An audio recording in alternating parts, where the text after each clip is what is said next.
দুবাইয়ে সাকিব আল হাসান ভক্তের আবদার পূরণ করলেন, ভক্তের জার্সিতে অটোগ্রাফ দিলেন, এমনকি ভক্তের বলেও অটোগ্রাফ দিলেন সাকিব। আপনি এই সাকিবকে ভুলতে পারবেন? একদমই না। এই সাকিব 18 কোটি বাঙালির হৃদয়ের প্রাণ। এই সাকিব বাংলাদেশের ব্র্যান্ড। এই সাকিব যেখানেই যায় সেখানেই ভক্তরা ঘিরে ধরেন। সাকিব যে শুধু দেশের না, পুরো বিশ্বের একটা ব্র্যান্ড।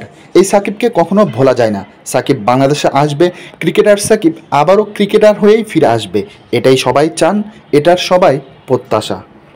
ক্রিকেটার সাকিব আল হাসান বাংলাদেশে অনেক কিছু দিয়েছেন। রাজনৈতিক বেড়াজালে জড়িয়ে একটা অপবাদ তৈরি হয়েছে সাকিবের বিরুদ্ধে, সেই অপবাদ থেকে দ্রুত মুক্তি হবে সাকিব। আশাবাদী বাংলাদেশের ক্রিকেটার সাকিব আবার ফিরে আসবে। ক্রিকেটার সাকিবদের সবাই চায় দ্রুত মিস্টার 75 ফিরে আসবে ভক্তদের মাঝে। আবারও লাল সবুজের জার্সি গায়ে মিরপুরে দেখা যাবে তাকে।